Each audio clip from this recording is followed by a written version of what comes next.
The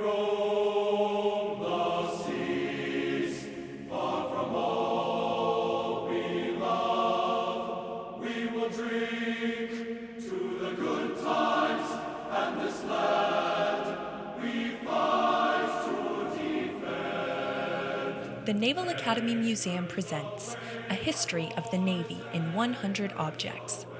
With the signing of the Treaty of Ghent that ended the War of 1812, the U.S. moved into an exciting new era of exploration and learning.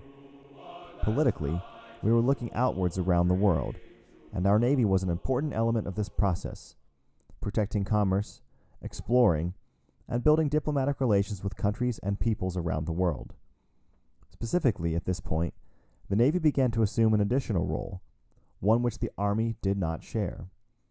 Assigned to far-flung squadrons on the other side of the world for years at a time, Navy captains were often the diplomatic representatives of the United States and were required to operate with all of the subtlety and skill that accompanied this role, while at the same time still serving as the commanding officers of warships.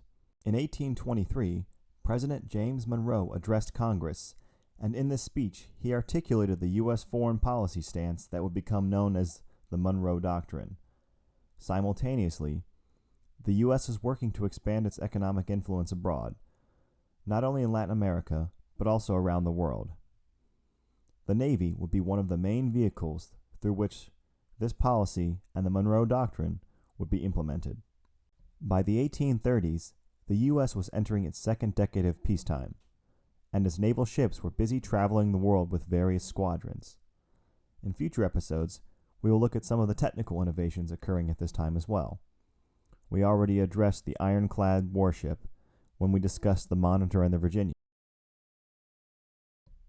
But we will eventually cover the steam engine, onboard ship communications, and other tools that were developed during this period. Nevertheless, although technical innovation was still ongoing, the U.S. now relied on its obsolete fleet of sailing vessels to carry out much of their exploration.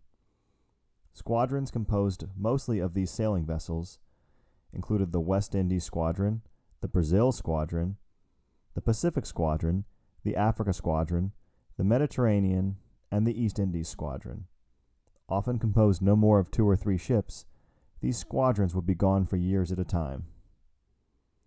The real value for the Navy of this travel was for the training and development of its officer corps. Although there were problems with the midshipman training process, as we have already addressed, the naval officers were receiving an invaluable education about the world around them, and they were bringing it back with them to share with other officers. They also brought back souvenirs. These objects, and the lessons surrounding them, were deposited into the Naval Lyceum, so that other officers could learn about and discuss the expanding horizon of the United States. The Naval Lyceum was part library, part school, part lecture hall, and part exhibition, and it served as one of the earliest repositories of naval institutional knowledge, as well as many of the objects in the Naval Academy Museum today.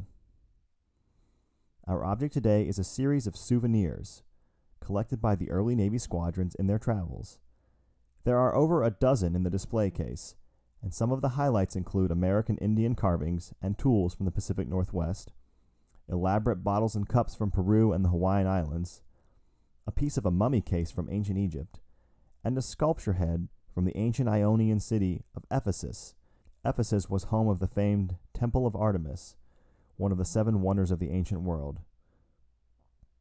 We now go to Dr. Scott Harmon, retired director of the Naval Academy Museum, for a little bit more about the background of these objects. Welcome. I'm Scott Harmon, director of the Naval Academy Museum, and I want to welcome you here for another of our podcasts. This time we're talking about what the Navy did after the War of 1812. And this was a watershed for the Navy, the war was. It was, before that war, the Navy was used when it was needed. Ships were put away, what they called in ordinary, brought out when they were needed. The war, however, changed that attitude, and it was found that the Navy was needed in worldwide missions.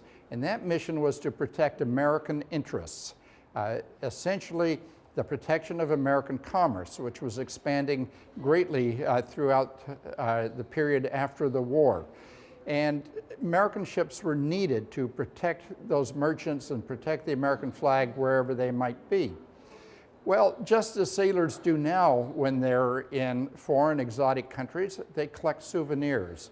And this display is of some of the souvenirs that sailors and officers collected on their exploits. Now, they were assigned to these squadrons. There eventually were 6 of them around the world, and they would go on extended cruises, 2, 3, sometimes 4 years in length. And they'd bring the materials back that they found, and many of these were donated to the Naval Lyceum in New York and the Naval Lyceum in Boston, and eventually came to the Naval Academy. But they represent materials, artifacts collected from around the world and reflect on the societies they met in their travels around the world. So it gives us a sense here of what the navies did, where they went, who they saw, and what their mission was and how they accomplished it. Thank you for joining us on this, one of our series of podcasts featuring the collections of the Naval Academy Museum.